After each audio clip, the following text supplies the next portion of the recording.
बिस्मिल्लाहिर्रहमानिर्रहीम अस्सलाम वालेकुम। कल से ये खबरें ज़ेर गर्दिश थी कि खैबर पख्तूनख्वा काबीना का कोर कमांडर हाउस पेशावर के अंदर एक आम इजलास हुआ है। फौजी क़यादत के साथ ये एक मुश्तरका इंटरेक्शन था। दरअसल इस इजलास का एजेंडा क्या था, कुछ तफसीलात आपके सामने रखनी है। दूसरी तरफ तहरीक इंसाफ की इंतहाई नाकद सहाफ़ी आसमा शराजी ने बड़ा आम एतराफ़ किया है। तहरीक इंसाफ का मुकाबला क्यों नामुमकिन है, ये उन्होंने बताया है। और इसके साथ ही मरियम नवाज ने एक मरतबा फिर आज नफरत अंगेजी की हद की है। उन्होंने ऐसा क्या कहा है जिसके बाद एक तूफान बपा है। शेर अफजल मरवत के हवाले से भी बहुत सारी बातें आ रही हैं। बिल आखिर शेर अफजल मरवत आज फट पड़े हैं और उन्होंने किसके बारे में क्या कहा है, इसकी भी कुछ तफसील आपके सामने रखनी है। उम्मीद है आप वीडियो समाप्त करेंगे और अपने कीमती फीडबैक से ज़रूर आगाह करेंगे। तहरीक इंसाफ के अंदर इस वक्त बड़े इख्तलाफात हैं और हम देख रहे हैं कि मुख्तलिफ ग्रुप्स जो हैं वो आपस के अंदर मुख्तलिफ तरह की बातें कर रहे हैं। शेर अफजल मरवत जो पहले फोकल पर्सन थे, इमरान खान से जिन लोगों की मुलाकात करवानी होती है उसके लिए ये फोकल पर्सन तैनात किए गए, लेकिन शेर अफजल मरवत का नाम हटा दिया गया। इस पर काफ़ी लहदे हुई और अब शेर अफजल मरवत जो है उन्होंने खुलकर इसका इजहार किया है कि तहरीक इंसाफ के अंदर वाकयातन जो है वो इख्तलाफात पाए जाते हैं। आज तो उन्होंने एक स्टेटमेंट जारी किया है इस पूरी सूरत हाल पर। शेर अफजल मरवत ने कहा है कि चेयरमैन पीटीआई के बयान के बाद किसी और बयान की अहमियत नहीं रहती। प्लस के बाद माइनस के लिए लोग कोशिशें करते रहते हैं। जो फोकल पर्सन बने हैं उनको मुबारक हो। मेरी फोकल पर्सन बनने में कोई दिलचस्पी नहीं है।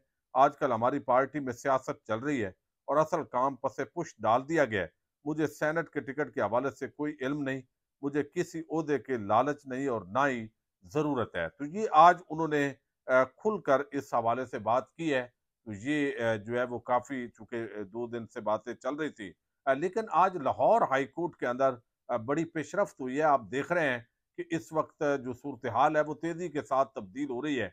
लाहौर हाई कोर्ट ने टोटल 60 नशिस्तें होती हैं जजेस की, लेकिन उसके अंदर 10-11 तो खाली रहती हैं अमूमन और बाकी जो जजेस हैं उनमें से सिर्फ 2 जजेस उनको इलेक्शन ट्रिब्यूनल्स के लिए नामजद किया गया। अब इतने एतराज़ात हैं, इतनी दरखास्तें हैं, अपीलें हैं, लेकिन 2 जजेस और उनका पहले भी माइंड बड़ा वाज़ेह अंदाज के अंदर देखा गया है कि वो तहरीक इंसाफ के हवाले से उनका कोई अच्छा माइंड साबित नहीं हुआ, ना वो जुडिशल माइंड अप्लाई करते हैं। लेकिन आज लाहौर हाई कोर्ट के जो नए चीफ जस्टिस है मलक शहजाद साहब, उन्होंने 6 मजीद जजेस ट्रिब्यूनल के तौर पर अपॉइंट किए हैं। इससे ये एक फ़ायदा हुआ है कि अब तहरीक इंसाफ की जो अपीलें हैं वो जल्द अज जल्द समाअत के लिए मुकर्रर होंगी, मंतकी अंजाम को पहुँचेंगी और अब आगे जो है ताकि मज़ीद हाई कोर्ट और सुप्रीम कोर्ट ऑफ पाकिस्तान की तरफ भी ये अपीलें जो है ये मूव करेंगी। लेकिन एक बड़ा हैरान कुन इंकशाफ किया है फ़हीम अख्तर मलक,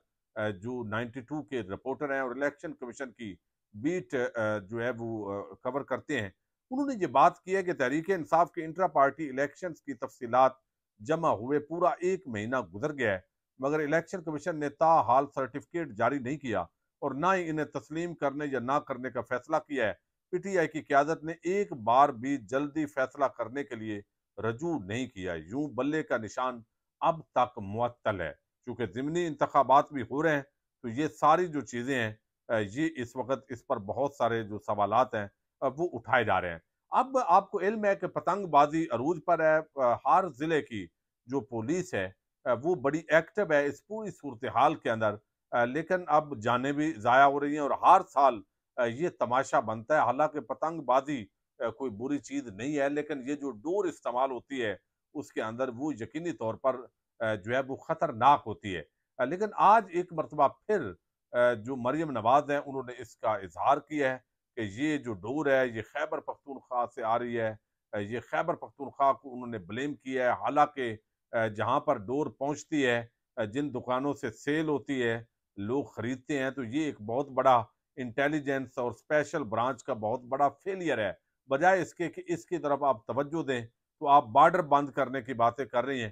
तो ये जो नफरत अंगेजी है, पहले आपने देखा ओवरसीज पाकिस्तानियों के हवाले से नफरत फैलाई गई, फिर पख्तून कौम के हवाले से बड़ी गलत बात की गई और अब जो है वो खैबर पख्तूनख्वा के लोगों ने चूंकि वोट नहीं दिए تو پھر ایک مرتبہ مریم نواز کا یہ جو بیان ہے یہ درست نہیں ہے اور ہتک امیز یہ بیان ہے، اور اس کی انہیں یقیناً اصلاح کرنی چاہیے، اور یہ جو ان کی جو ایک نفرت ہے شاید اسی کا اظہار 8 فروری کو عوام نے بھی کیا ہے۔ دوسری طرف ہم دیکھ رہے ہیں کہ تحریک انصاف کے جو ناقد صحافی تھے اب وہ بھی تحریک انصاف کے حق میں بولنا شروع ہو گئے۔ نجم سیٹھی تو اب برملا کہہ رہے ہیں کہ عمران خان کے خلاف جو کیسز ہیں وہ تنکے کی طرح اڑ جائیں گے، کیونکہ ان کے اندر کوئی وزن نہیں ہے۔ نون لیگ کی لیڈرشپ بھی یہ کہنا شروع ہو گئی ہے۔ تو اب آسمہ شرادی جو انتہائی ناقد ہیں اور ہر کالم ان کا پچھلی جو تحریک انصاف کی حکومت تھی اس دوران بھی وہ مسلسل کالم لکھتی رہی، اور ہر کالم عمران خان اور تحریک انصاف کے خلاف اور بغض پر مبنی ہوتا تھا۔ اب انہوں نے یہ اعتراف کیا ہے کہ سوشل میڈیا ایک طاقت ہے جو کہ تحریک انصاف کی ہے۔ تحریک انصاف کے علاوہ دیگر تمام سیاسی جماعتیں اس کا مقابلہ نہیں کر سکتی، یہاں تک کہ اسٹیبلشمنٹ کا اگر کوئی سوشل میڈیا ونگ بھی ہوا تو وہ بھی ان کا مقابلہ نہیں کر سکتا۔ یہ اب ایک نئی اسٹیبلشمنٹ کا روپ دھار چکی ہے، یعنی تحریک انصاف کا سوشل میڈیا ایک نئی اسٹیبلشمنٹ ہے۔ اب یہ بات چونکہ سوشل میڈیا اس وقت جو ہے وہ بڑا درد سر بنا ہوا ہے ان جو صحافی ہیں نون لیگی ان کے لیے بھی، اسی طرح جو ہمارے ادارے ہیں، جو ہماری عدلیہ ہے، قاضی صاحب بھی اس کو ٹارگٹ کرتے ہیں۔ حالانکہ یہ سوشل میڈیا کوئی پیڈ سوشل میڈیا نہیں ہے، یہ کوئی تحریک انصاف کی ٹیم ہی نہیں ہے، بلکہ یہ پاکستانی قوم کی جو رائے ہے اس کا ریفلیکشن ہوتا ہے۔ سوشل میڈیا کے مختلف پلیٹ فارم پر، وہ ٹک ٹاک ہو، وہ انسٹاگرام ہو، وہ ٹویٹر ہو، فیس بک ہو یا یوٹیوب ہو، ہر جگہ پر عوام کی جو اکثریت کی رائے ہے اس کا یہ اظہار ہوتا ہے، نہ کہ یہ صرف تحریک انصاف کا سوشل میڈیا جو یہ قرار دیا جاتا ہے تو عوام اپنی رائے کا اظہار کر رہی ہوتی ہے۔ تو اب یہ بتا رہے ہیں جی کہ یہ تحریک انصاف تو ایک نئی اسٹیبلشمنٹ بن گئی ہے۔ چلیں بہرحال مخالفت کے اندر بھی جو بھی ان کا معنی مفہوم ہے، لیکن انہوں نے بالآخر اس کو تسلیم تو کیا ہے۔ دوسری طرف جو ہے وہ کل سے آپ دیکھ رہے ہیں کہ یہ خبریں آ رہی تھی کہ تحریک انصاف کی جو خیبر پختونخوا حکومت ہے اس کی کور کمانڈر ہاؤس کے اندر جو کابینہ ہے اس کا اجلاس ہوا ہے۔ اب یہ جو اجلاس ہے اس کی تفصیلات اب باضابطہ طور پر شیئر کر دی گئی ہیں کہ یہ کور کمانڈر کے ساتھ جو گنڈا پور صاحب کی ملاقات ہوئی، جو وہاں پہ کابینہ گئی، اس کا اصل جو ایجنڈا ہے آپ کو علم ہے، ایپیکس کمیٹیز بنی ہوئی ہے جن کا مقصد دہشت گردی کی روک تھام اور اپنی ورکنگ کرنا ہوتا ہے، کاؤنٹر انٹیلیجنس فراہم کرنی ہوتی ہے، پھر سی ٹی ڈی ہے، پھر ایف سی ہے، پھر پاک فوج ہے، رینجرز ہے، پولیس ڈپارٹمنٹ ہے، ان کے درمیان ایک ہم آہنگی بھی رکھنی ہوتی ہے امن و امان کی صورتحال پر۔ تو اب عمران خان نے یہ اجازت آلریڈی چونکہ گنڈا پور صاحب کو دی ہے کہ آپ جو صوبے کے فائدے کے اندر چیزیں ہیں اس کے اندر آپ کھل کر وفاقی حکومت ہو، آپ ان کے ساتھ انٹریکشن کریں، جن اداروں کے ساتھ آپ کی ملاقات ضروری ہے وہ آپ کریں، چونکہ لوگوں نے ووٹ آپ کو اپنے مسائل کو حل کرنے کے لیے دیا ہوا ہے، بجائے اس کے کہ کسی ضد اور انا کے اندر لوگوں کے جو جذبات ہیں وہ مجروح کیے جائیں۔ تو آپ اپنی کوشش پوری کریں۔ حالانکہ وفاقی حکومت نے